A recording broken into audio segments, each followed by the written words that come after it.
بے شک وہ لوگ جنہوں نے کہا ہمارا رب اللہ ہے اور پھر جم گئے. یہ جم جانا جو ہے اس استقامت میں قیامت مضمر ہے. سب سے پہلے گھر میں جنگ ہوئی. باپ کہتا ہے ابراہیم کیا اراغب انت عن آلہتی یا ابراہیم، اے ابراہیم یہ کیا تم میرے آلہہ میرے جو معبود ہیں ان سے تم نے روگردانی کر دی ہے. اور ابراہیم سمجھا رہے ہیں یا ابت ابا جان انی قد جانی من العلم ما لم یاتک فاتبعنی اہدک صراطا سویا. ابا جان میرے پاس وہ علم آیا ہے جو آپ کے پاس نہیں آیا. مجھے اللہ نے وحی کے ذریعے سے ہدایت کاملہ عطا کر دی ہے، تو آپ کو میری پیروی کرنی پڑے گی. دیکھیے بات الٹی ہو رہی ہے. وہ باپ ہے تم بیٹے ہو، وہ کہہ سکتا ہے میں نے اپنے یہ بال دھوپ میں سفید کیے، تم کل کے بچے آج تم مجھ سے مانگ رہے ہو، مطالبہ کر رہے ہو. دلیل پہلے دی ہے یا ابت انی قد جانی من العلم ما لم یاتک. وہ علم کا وہ شعبہ آپ کے پاس ہے ہی نہیں جو اللہ نے مجھے وحی کے ذریعے سے دے دیا ہے، لہٰذا آپ کو میری پیروی کرنی ہوگی. یا ابت لا تعبد الشیطان، ابا جان دیکھیں شیطان کی پیروی نہ کیجیے. انہ قال للرحمن عصیا، وہ تو رحمان کا بڑا گنہگار تھا، سرکش تھا، باغی تھا. یا ابت انی اخاف ان یمسک عذاب من الرحمن فتکون للشیطان ولیا. ابا جان مجھے بڑا اندیشہ ہے کہ آپ کہیں اللہ کی نگاہ میں شیطان کے ساتھیوں میں شمار نہ ہو جائیں اور پھر آپ پر اللہ کا عذاب نہ آ جائے. لیکن جواب کیا دیا باپ نے؟ اراغب انت عن آلہتی یا ابراہیم لئن لم تنتہ لارجمنک واہجرنی ملیا. اے ابراہیم میرے آلہہ میرے معبودوں سے روگردانی کر رہا ہے، باز نہیں آؤ گے سنسار کر دوں گا، پتھر مار مار کے ہلاک کر دوں گا، اور نکل جاؤ دفع ہو جاؤ میری نگاہوں کے سامنے سے. فطرت سلیمہ کا حامل نوجوان کیا کہتا ہے؟ قال سلام علیک. اچھا ابا جان آپ پر سلامتی ہو. میں قال سلام علیک میں جاتا ہوں، گھر چھوڑ کے جا رہا ہوں، لیکن میں اپنے رب سے آپ کے لیے دعا کروں گا کہ وہ آپ کو ہدایت دے. وہ مجھ پر بڑا مہربان ہے، مجھے امید ہے کہ وہ میری اس دعا کو رد نہیں کرے. اب اس سے آگے بات بڑھی. ابراہیم سوچتے ہیں کہ ان لوگوں کے اوپر کوئی تیشہ زوردار مارنا ہوگا، یہ جاگنے کو تیار نہیں ہے. میں ان سے کہتا ہوں تو ہاں کہتے ہیں ہاں ٹھیک تو کہہ رہے ہو تم، لیکن نہیں بھائی یہ ہمارے آباء و اجداد کا دین ہے، اس پہ چلے آ رہے ہیں، کیسے چھوڑ دیں ہم؟ بات تو تمہاری ٹھیک لگتی ہے ابراہیم، تم بات تو صحیح کر رہے ہو، لیکن سورہ عنکبوت میں فرمایا مودۃ بینکم فی الحیاۃ الدنیا. حضرت ابراہیم نے کہا تم اپنے دنیا کی زندگی کی محبتوں کی وجہ سے جھگڑے ہوئے ہو، ورنہ تمہیں معلوم ہے میں نے کھول دیا تم پر کہ یہ سب بکواس ہے، یہ تمہارے عقائد جو ہیں بے بنیاد ہیں. لیکن دنیاوی محبتیں یہ تعلق جو ہے تمہیں کھڑا کیے ہوئے ہے. جب انہوں نے دیکھا کہ ان پر اسی اقبال کا شعر ہے کہ پھول کی پتی سے کٹ سکتا ہے ہیرے کا جگر، مرد ناداں پر کلام نرم و نازک بے اثر.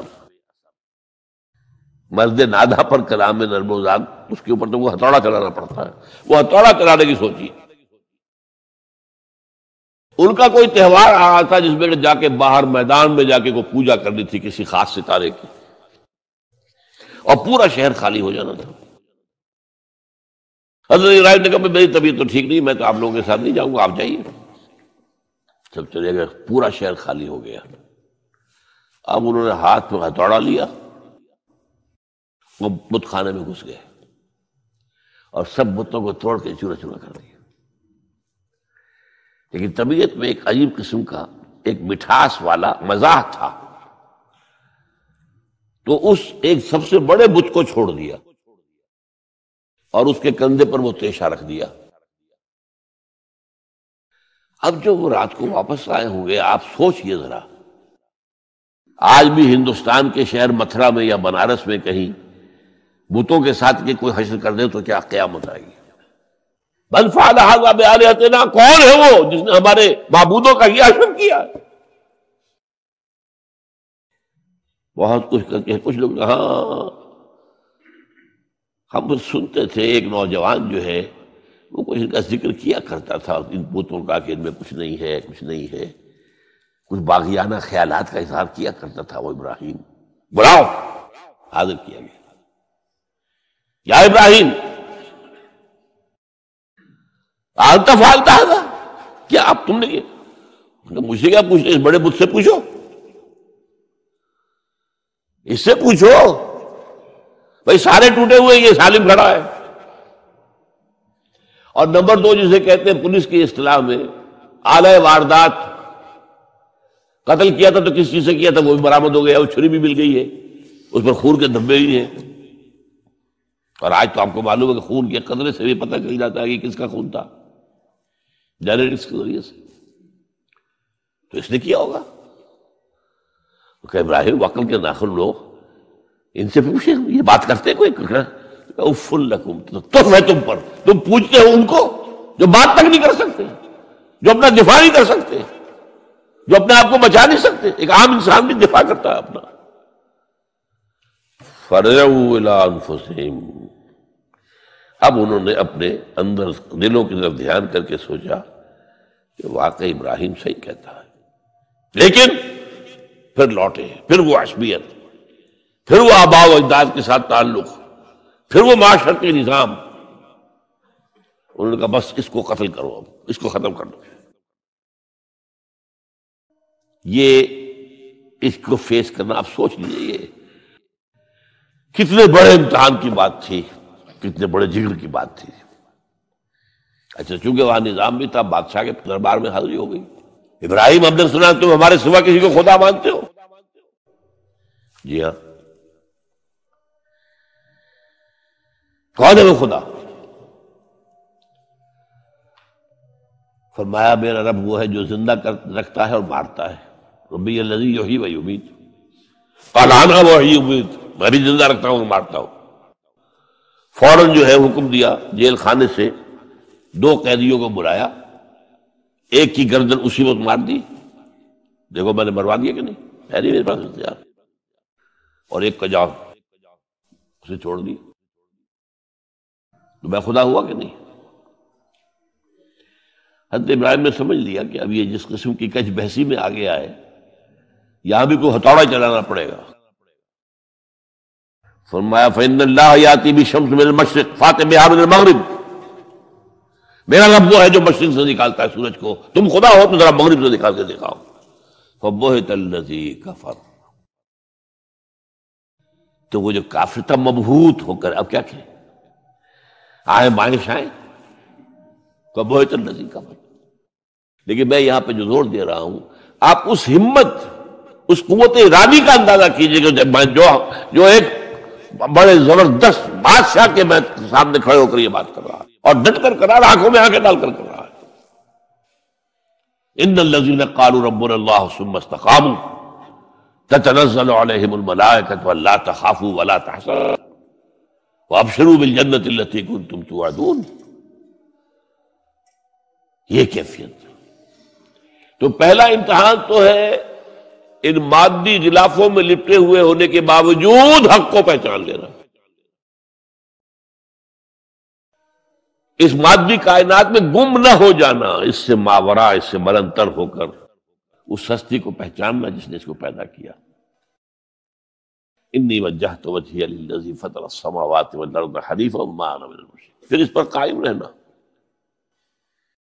اور بڑے سے بڑا رزق لینا۔ آپ نے گھر سے نکال دیا، ٹھیک ہے چل جا رہا ہوں، قال السلام علیک ساستغفر لک ربی انہ کان بی حفیہ۔ موت کو فیس کیا ہے تو اس طرح کیا ہے، اور کیسا جواب دیا ہو، کیسا، میں نے کہا ایک مذاق کا انداز تھا ان کے عمل میں کہ اس سے پوچھو، ایک صحیح سالم کھڑا باقی ٹوٹے ہوئے، تو کرنے والا یہ سرکمسٹانشل ایویڈنس کیا ہوتا ہو، تو وہ سالم ہے باقی سب ٹوٹے ہوئے، دوسرے یہ کہ آلہ جو ہے اس کے پاس سے برآمد ہو رہا ہے، اس کے کندھے پر رکھا ہوا، اور پھر یہ کہ بادشاہ کے دربار میں جا کر جس طرح اس نے انکار کیا ہے اس کی خدائی کا، ان کا ٹھیک ہے، اس کو تو اب زندہ آگ میں ڈالو اور یہ گر جائے، ختم کر دو اس کو، بسم کر دو۔ اچھا، اس کے لیے تیاریاں کی گئی ہیں، سورہ صافات میں اس کا ذکر موجود ہے۔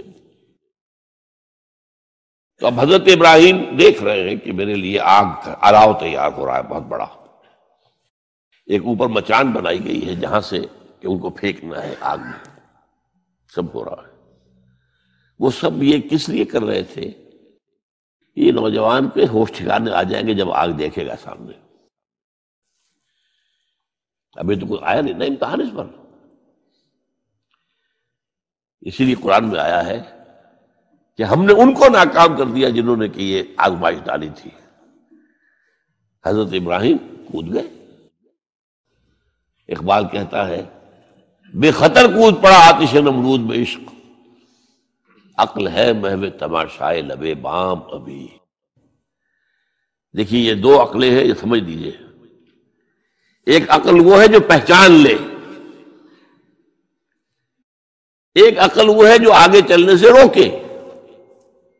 دیکھو دماغ ٹھیک نہیں تمہارا، کیا کر رہے ہو؟ اپنی جان سے کھیل رہے ہو، جان سے چلے جاؤ گے۔ تو عقل جو ہے ایک معنی میں وہ حقیقت کو پہچاننے میں مددگار ہے، اگرچہ منزل تک نہیں پہنچا سکتی۔ گزر جا عقل سے آگے کہ یہ نور چراغ راہ ہے، منزل نہیں ہے۔ پاس چراغ رکھا ہے تو روشنی تو ہو جائے گی نا، کچھ نہ کچھ دکھا دے گی، بس یہ چراغ راہ ہے، یہ آخری منزل تک عقل نہیں پہچان سکتی۔ یہ تو فطرت انسانی ہے، قلب ہے، روح انسانی ہے، وہ پہچانتی ہے۔ اور عقل گو آستان سے دور نہیں،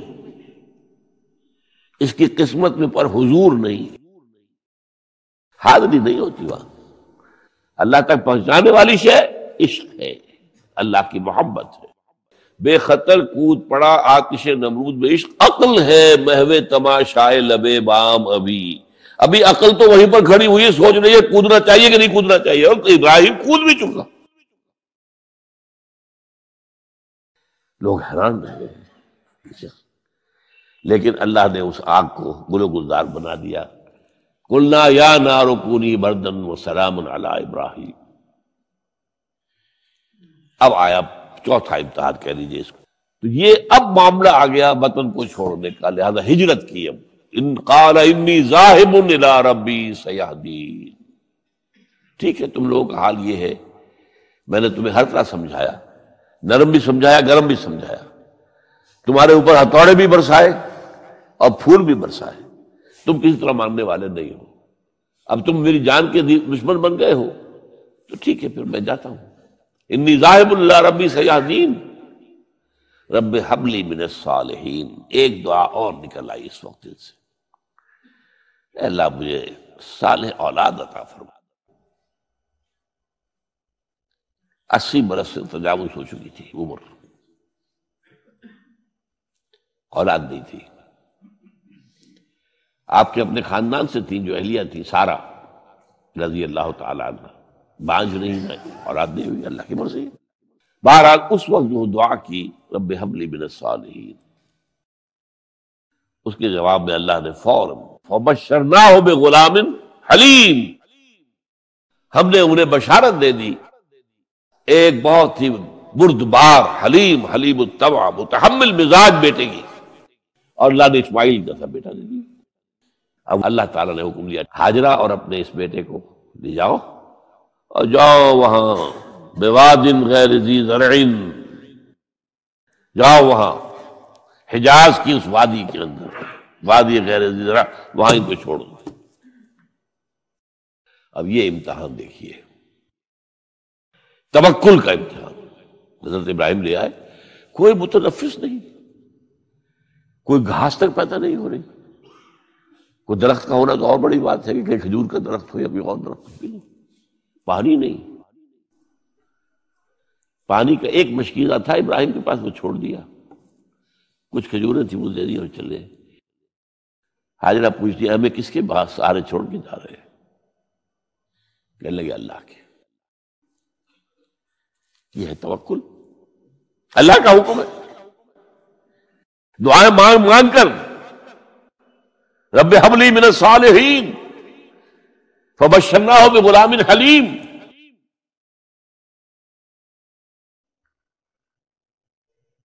اب وہ بچہ آتے رہتے تھے، چکر لگاتے تھے. فلما بلغ معه السعی، جب وہ بچہ اسماعیل ان کے ساتھ بھاگنے دوڑنے کے قابل ہو گیا، کاموں میں ہاتھ بٹا رہا ہے، 13 برس کی عمر ہو گئی ہے، نوجوان. اب اندازہ کیجئے 100 برس کی عمر، بوڑھا آدمی، اولاد اب تک ہوئی نہیں تھی. ایک اولاد مانگ مانگ کر دعا سے اللہ سے لی ہے. اب آخری امتحان آتا ہے، اس سے آگے کوئی امتحان نہیں ہے. اس بوڑھے شخص کی نخل تمنا ہری ہو رہی تھی اپنے بیٹے کو دیکھ کر. فلما بلغ معه السعی قال یا بنی انی اری فی المنام انی اذبحک فانظر ماذا تری. کہتے ہیں حضرت ابراہیم بیٹے، میں مسلسل دیکھ رہا ہوں خواب میں کہ میں تمہیں ذبح کر رہا ہوں. تو دیکھو، غور کرو، تمہاری رائے کیا ہے؟ نبی کا خواب بھی وہی ہوتا ہے، اس میں کوئی شیطنت جو ہے، کوئی شیاطین جن و انس کی کوئی مداخلت نہیں ہو سکتی. پھر یہ کہ پے بپے 3 دن یا بنی انی اری فی المنام انی اذبحک فانظر ماذا تری. اب جواب سنیے، وہ حلیم. یا ابت افعل ما تؤمر ستجدنی انشاءاللہ من الصابرین. ابا جان کر گزریے جو آپ کو حکم ہو رہا ہے. تومر امرتا نہیں، تومر حکم ہو رہا ہے. جب 3 دفعہ آپ کو یہ حکم ہو گیا اللہ کی طرف سے تو پھر دیر کائے پہ. یا ابت افعل ما تؤمر ستجدنی انشاءاللہ من الصابرین. آپ مجھے انشاءاللہ صابر پائیں گے. یہ وہ صابر اور حلیم ہونے کی شان ہے، جان دینے کے لیے تیار. جب لٹا دیا فلما اسلما وتلہ للجبین. اب یہاں پر ذرا نوٹ کیجئے، اسلما، جب دونوں نے اسلام کا مظاہرہ کیا، وہ جو میں نے کہا تسلیم، سر تسلیم خم ہے جو مزاج یار میں آئے. بوڑھا باپ چھری لے کر تیار ہو گیا ہے اور جوان بیٹا گردن ڈال کر بس صرف ایک احتیاط کی ہے کہ پیشانی کے بل لٹایا ہے تاکہ چہرہ سامنے نہ رہے. بس اتنی بات. چھری چلاتے ہوئے چہرہ میں اوندے بولتا اللہ للجبین، پیشانی کے بل انہوں نے لٹا دیا اور پھر چھری چلائی. لیکن اللہ نے پکار کر کہا یا ابراہیم قد صدقت الرؤیا انا کذالک نجزی المحسنین. اے ابراہیم بس تم نے اپنا خواب پورا کر دیا. میں نے آج سے بہت پہلے مضمون لکھا تھا اس پر، تو میں نے کہا تھا